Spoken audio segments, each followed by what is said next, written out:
Hi all, എല്ലാവർക്കും നമസ്കാരം. പുതിയൊരു വീഡിയോയിലേക്ക് സ്വാഗതം. ഇന്നത്തെ എൻ്റെ ഡേ ഇൻ മൈ ലൈഫാണ്. അപ്പം ഈവനിങ് വരെയുള്ള കാര്യങ്ങളാണ് ഞാൻ വീഡിയോ എടുത്തത്. അപ്പോൾ മാക്സിമം നിങ്ങൾക്കൊക്കെ ഒരു മോട്ടിവേഷൻ ആവട്ടെ, പഠന കാര്യത്തിൽ നിങ്ങളെ കുറച്ചും കൂടെ ഇമ്പ്രൂവ്മെൻറ്റ് വരട്ടെ എന്നുള്ള രീതിയിലാണ് ഞാൻ എടുത്തത്. നിങ്ങൾക്ക് എൻ്റെ വീഡിയോസൊക്കെ ഇഷ്ടമാണെങ്കിൽ ലൈക്ക് ചെയ്യുക, ഷെയർ ചെയ്യുക, സബ്സ്ക്രൈബ് ചെയ്യുക. അപ്പോൾ വാല്യുബിൾ കമൻറ്റ്സിനൊക്കെ താങ്ക്സ് ഉണ്ട്. അപ്പം നിങ്ങൾക്ക് എന്തെങ്കിലുമൊക്കെ സജഷൻസ് ഉണ്ടെങ്കിലും കമൻറ്റ് ചെയ്യാവുന്നതാണ് കേട്ടോ. അപ്പം ഇന്നത്തെ എൻ്റെ വീഡിയോയിൽ ഞാൻ രാവിലെ കറണ്ട് അഫയേഴ്സ് ആണ് നോക്കിയത്. അപ്പോൾ നിങ്ങൾക്ക് എത്രത്തോളം പഠിക്കാൻ പറ്റുന്നുള്ള രീതിയിൽ കറണ്ട് അഫയേഴ്സ് പഠിക്കുക. രാവിലെ മോർണിംഗ് ആണ് ഏറ്റവും ബെസ്റ്റ് ടൈം എന്ന് പറയുന്നത്. നമ്മുടെ എൻട്രി ടി വിയിലൊക്കെ ലൈവ് പോകുന്നുണ്ട് രാവിലെ. അപ്പോൾ മാക്സിമം എത്രത്തോളം നമുക്ക് ഏതൊക്കെ സമയത്ത് നമ്മൾ ഇരിക്കാൻ പറ്റുന്നു, അല്ലെങ്കിൽ ലൈവ് അല്ലെങ്കിൽ റെക്കോർഡ് സെക്ഷൻ ആയാലും നമ്മളെടുത്ത് കാണുക. അത് എത്രത്തോളം നമ്മൾ എത്ര നേരം ഇരിക്കുന്നു എന്നുള്ളതല്ല, നമ്മൾ എത്രത്തോളം അത് മൈൻഡിൽ വെച്ചിട്ട് നമ്മൾ മാക്സിമം അത് റീകോൾ ചെയ്തെടുക്കുന്നു എന്നുള്ളത് ആലോചിച്ച് നോക്കുക. ഈ റിവിഷൻ മെത്തേഡ് തന്നെയാണ് ഈ ക്ലാസ്സസ് ഒക്കെ പോകുന്നത്. അപ്പം നമുക്ക് എത്രത്തോളം അത് ഓർത്തെടുക്കാൻ പറ്റുന്നൊന്ന് ശ്രമിച്ച് നോക്കുക. നമ്മൾ എത്രത്തോളം എഴുതി ഒരു പേപ്പറിലോ ഒരു ബുക്കിലോ എഴുതി വെച്ചിട്ടൊന്നും കാര്യമില്ല. നമ്മൾ മൈൻഡിൽ എത്ര നമ്മളെ മൈൻഡ് സെറ്റിൽ എത്ര നമ്മളത് ക്യാപ്ചർ ചെയ്ത് വെച്ചിരിക്കുന്നു എന്നുള്ളതിലാണ് നമ്മുടെ എക്സാം സമയത്ത് കാര്യം എന്നുള്ളത്. പിന്നെ അത് കഴിഞ്ഞിട്ട് നമ്മൾ എഴുതി വെച്ചിരുന്നാലും നമ്മൾ പിന്നെ അത് വായിക്കാൻ ശ്രമിക്കുക കേട്ടോ.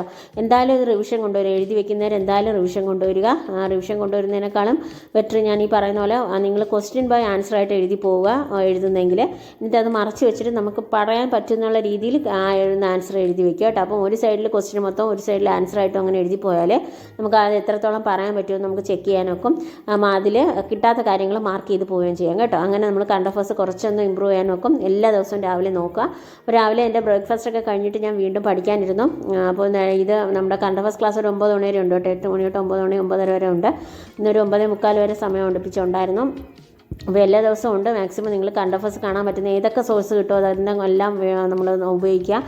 വായിച്ചിങ്ങി വിടുക കേട്ടോ. എത്രത്തോളം നമുക്ക് കറണ്ട് അഫയേഴ്സ് കിട്ടുന്നു അതെല്ലാം വായിച്ച് വിട്ടുകൊണ്ടിരിക്കുക. നമ്മൾ വിചാരിക്കും അത് എഴുതി വെച്ചില്ല, കാണാതെ പഠിച്ചില്ല, അങ്ങനെയൊന്നും ആലോചിക്കേണ്ട. നമ്മളത് വായിച്ച് വിട്ടുകൊണ്ടേ ഇരിക്കുക. കറണ്ട് അഫയേഴ്സ് എന്ന് പറയുന്നത് ഡെയിലി വരുന്ന നമ്മളെ ബൾക്കായിട്ടുള്ള ഒരുപാട് കാര്യങ്ങളല്ലേ. അപ്പോൾ നമുക്ക് അതെല്ലാം ഓർമ്മയിലിരിക്കാൻ പറ്റത്തില്ല.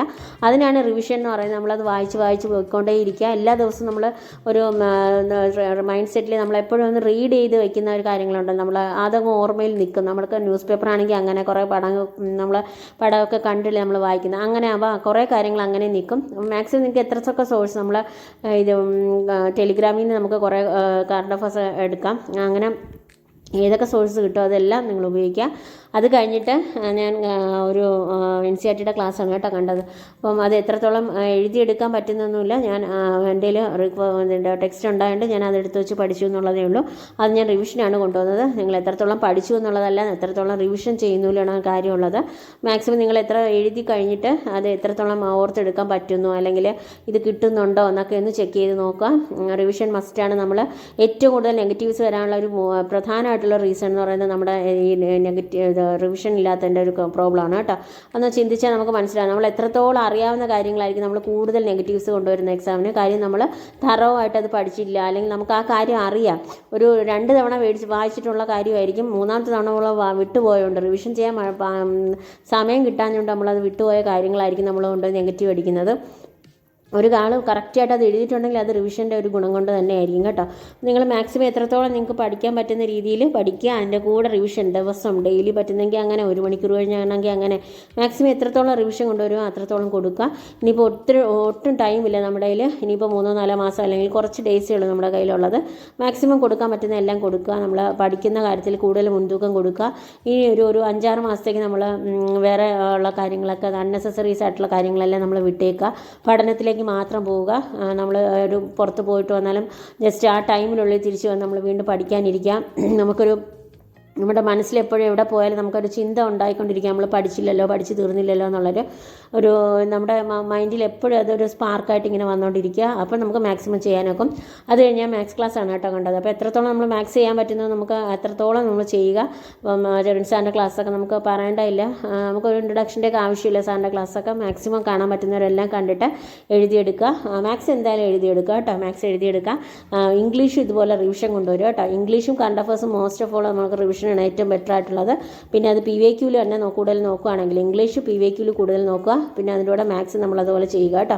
അപ്പോൾ എത്രത്തോളം നമുക്ക് ചെയ്യാൻ പറ്റുമെന്ന് നമുക്ക് അറിയത്തില്ല. അതുപോലെ സമയമെടുത്ത് നമ്മൾ ചെയ്യുക. നമ്മൾ ഓരോ കാര്യങ്ങൾ ചെയ്യുമ്പോഴും നമ്മൾ ടൈം എടുത്ത് മാനേജ് ചെയ്ത് ചെയ്യുക. നമുക്കറിയാം ഹോട്ട് ടോപ്പിക്സ് ഒക്കെ നമ്മൾ ഒത്തിരി വീഡിയോസൊക്കെ കണ്ട് നമ്മൾ എഴുതി വെച്ചിട്ടുണ്ടായിരിക്കും. അത് ഇത്രയും ടൈമിനുള്ളിൽ തീർക്കണം, ഇത്രയും സമയം റിവിഷൻ ചെയ്യണം, പിറ്റേന്ന് ഇത്രയും സമയം ആ റിവിഷൻ കഴിഞ്ഞിട്ട് വീണ്ടും അടുത്ത ടോപ്പിക്സ് എടുത്ത് ഫ്രഷ് ആയിട്ട് പഠിക്കണം. അങ്ങനെ എന്നും ഒരു കാൽക്കുലേഷൻ കൊണ്ടുവരിക, പഠനത്തിലുള്ള ഒരു ആത്മാർത്ഥത കൊണ്ടുവരിക. നമ്മളെപ്പോഴും എൻജോയ് ചെയ്ത് പഠിക്കുക കേട്ടോ. അപ്പം അത് കഴിഞ്ഞിട്ട് പിന്നെ എനിക്ക് പുറത്തോട്ടൊക്കെ പോകണമെന്നുണ്ടായിരുന്നു. അങ്ങനെയൊക്കെ പോയി, മഴയായിരുന്നു ഇന്നിവിടെ. അപ്പോൾ മാക്സിമം നിങ്ങൾ എത്രത്തോളം പഠിക്കാൻ പറ്റുന്ന രീതിയിൽ ഞാൻ പറഞ്ഞ പോലെ എല്ലാം ഒന്ന് വേറെ മറ്റുള്ള കാര്യങ്ങൾക്കൊക്കെ ടൈം കൺസംഷൻ കുറച്ചിട്ട് നമ്മൾ പഠനത്തിലേക്ക് മാത്രം വരിക. അപ്പോൾ ഇനി കുറച്ച് ദിവസമേ ഉള്ളൂ. ഈ ഒരു 5-6 മാസം നമ്മളൊന്ന് ഹാർഡ് വർക്ക് ചെയ്താൽ നമുക്ക് അതിൻ്റെ എഫേർട്ട് നമുക്ക് കിട്ടുന്നതാണ്. എത്ര എഫേർട്ട് എടുക്കുന്നോ അതിനനുസരിച്ചുള്ള റിസൾട്ട് നമുക്ക് കിട്ടുന്നതായിരിക്കും കേട്ടോ. അപ്പോൾ മാക്സിമം നിങ്ങളെല്ലാവരും പഠിക്കുക. പുതിയൊരു വീഡിയോ ആയിട്ട് നെക്സ്റ്റ് വീഡിയോ കാണാം. എല്ലാവരും പഠിക്കുക, പ്രാർത്ഥിക്കുക. എല്ലാവർക്കും all the best. Next video കാണാം. ബൈ. Thank you.